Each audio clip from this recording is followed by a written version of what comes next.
This is Rock and Roll English. Real people, real English. Here's your host, Martin Johnston. Hello everyone and welcome to another episode of Rock and Roll English. Episode number 149, baby. Oh yeah. In today's episode we have another Expert Secrets guest. That's right, I still want to do this Expert Secrets stuff. It's just a bit of extra work, so when I get time, I'll do it. When I haven't got time, I probably won't do it. Anyway, in today's episode, I speak to Zdenek from Zdενek's English podcast. Zdenek is a fellow English teacher from the Czech Republic and also a fellow podcaster. He is in the podcast brotherhood, baby. Oh, yeah. So that's probably enough of me talking rubbish. So let's hear what he has to say. Happy listening. So hello Zdenek and welcome to Rock and Roll English. Hi Martin, thanks for having me. No problem, thanks for coming on. I've wanted you on here for a long time. I've written about 10 messages to you, but it's never happened. It's finally happened. Yeah, and I have wanted to come for about 10 times myself. So. Well, all's well that ends well, okay? You're here, everything is perfect. Okay, lovely. So, just to tell people a little bit about Zdenek, he also has a podcast himself, which I believe you started in 2013. Is that right? Yeah, it might be right. I actually don't remember exactly, but it was roughly at this time. Well, I literally just read that on your website. Oh, okay. But I'm especially interested in the reasons why you started it, because I think it's very, very inspiring for other people. So tell us. It's a big mystery, to be honest. Well, I have to admit that I was inspired by Luke's English podcast, which is obviously a podcast you have been yourself on. Yeah, exactly. I still refer to him as the king of the English learning podcasts. Yeah, for a reason. Yeah, the pioneer. He was really, I think, the first. Really, I don't know if anyone was doing it before. I think some people might have been doing it, but not in a decent way. I got heavily inspired by Luke's English podcast. I was looking for some resource for a lesson, and then I discovered Luke's English podcast, and I used one episode that he recorded in one of my lessons, and then I was like, this is interesting. I might as well start listening to it myself, and so I did. And after a few weeks, I came to a conclusion that I should try to do something similar. I had tried to do my own podcast before that, but it wasn't really great success at all. Okay. And I didn't devote the time to it either. Yeah. It's nice to know someone that appreciates the time it does take, because it does take a lot of time, doesn't it, making podcasts? Yeah, exactly. Yeah. But I remember as well you telling me that you made it to maintain your speaking practice. Yeah, is that right? That was part of the reason. And another reason is that I have always wanted to do something I'm sort of like a creative person, I would say, arrogantly, and I hope it didn't sound pretentious or anything, but I consider myself a creative person. I just need to do something creative. It's not always good, but I have to do something, either create a game or a podcast or something like that. Yeah. So it's like a need I have. Exactly. Yeah, I like how you said that it's not always good. I often feel like that with the podcast. Sometimes I listen to one of the podcasts I make and think, oh, that's really good. And sometimes I think that's a bit shit. But it can't always be brilliant. It's like a footballer. You can't play well every week. Yeah. You know, even Messi and Ronaldo, they have their off games. Exactly. And I think it's important to realize that you are not perfect, and whatever you're doing is not perfect, because that's the way to improve it. If you think you're the best, and it's the same with, we could draw an analogy to learning a language, right? If you think you've got it all, then you will stop learning, stop improving, stop working on yourself, and that's when you lose it. Exactly, absolutely. So you obviously learned English as a second language. So tell us about your journey of learning English. Yeah, it's been a long journey, and I'm still not at the end at all. And that's one of the things. I don't think it ever really ends, because I mean, even myself, I'm a native English speaker, but I can assure you I don't know all of the words in English. In fact, most of the guests on Rock and Roll English know at least 5 times more words than me. Have you actually measured it like that? No, but sort of just a rough sort of idea. I think at least 5 times. Oh, okay. Well, yeah, it's been a long journey, as I said, and I don't know which part you want to hear. Basically, I started at school like everyone else, I suppose, and then I think a massive point in my life was when I lived in England for about 1.5 years, and I came back. And whereabouts did you live in England? Finsbury Park in London. Oh, okay. So that's why you support Arsenal then? I suppose so. Yeah. Yeah. And then I came back. I went to university. I did the field of English teaching because I thought I had learned English to a sufficient level so that I could become a teacher. And then, at the university, all my basically lectures and seminars were in English. So that helped. Okay. That helped, I suppose. It's funny that I only started listening to podcasts after I graduated. Oh, really? Yeah. Oh, wow. What were the biggest difficulties you had in your learning journey? I suppose it's like most people. I didn't have enough opportunities to practice. Okay. Because one thing is to learn the theory and like to be good at filling in the gaps in Raymond Murphy's English Grammar in Use. But then another thing is to actually start using the language actively, because it's always a challenge, isn't it? Sure, exactly. Yeah, many students that I know are good on paper. Yeah. As you said, they can fill in a gap, but then actually interacting with someone, conversing with someone is often a different story. Yeah, and there are a lot of like challenges. It's not just your own language. It's like mental thing, isn't it? Because you have to overcome the fear of not sounding perfect and not having the top-notch pronunciation.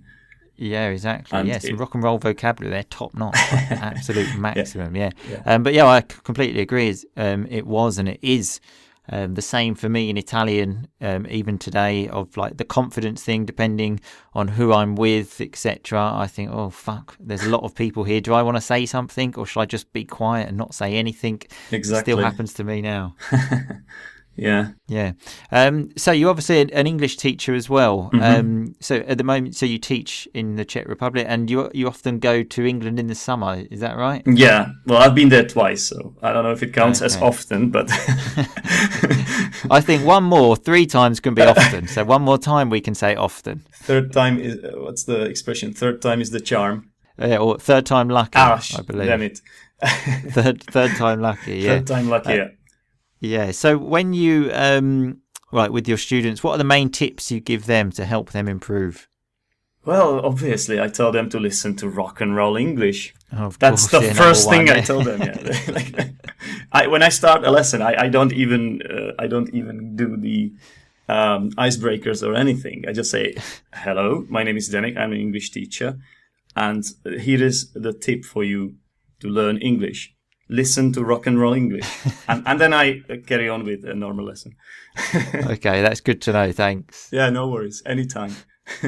Yeah, but except that, obviously, the obvious tip of telling them to listen to rock and roll English. What other things do you tell them? What other pieces of advice do you give them? Well, to be honest, it's nothing really out of ordinary, nothing profound. It's just you have to enjoy it. Like if you don't enjoy it, you won't be motivated enough.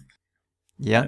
Well, you say that though, but that is an extremely important point, which sometimes I think some people don't quite fully understand. No. I have many students that just say, for example, I have to speak it for work, and that they just do it, but they don't try and do things that they're interested in English, and then they have difficulty and lose motivation. Absolutely, exactly like you said. Absolutely, I think sometimes it's the teachers as well. You know. Yeah, absolutely. Yeah, because obviously that motivation rubs off on them. So rubs off. There's some rock and roll vocabulary as well. It sort of moves into them, let's say. Yeah, I think both the teacher and the students have to sort of make it so that it's enjoyable.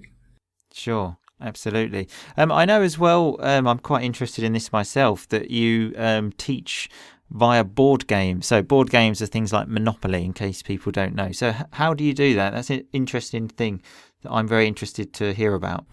Well, essentially, like I teach via, it sounds too strong as a word, via board game or as an expression. I do that in England. That's because in England I teach at summer camp. Okay. In Wembley, actually. Okay, yeah, and so like the students come for let's say 14 days. A lot of them are Italians, by the way, and Okay, yeah, I remember you saying. yeah, and so I design lesson plans in a way that I have a board game as the main task. So it's sort of like task-based learning, if you're familiar with that approach. Yeah, absolutely. And so it's like a meaningful activity which they do. So it should be motivating. And who doesn't like games, right?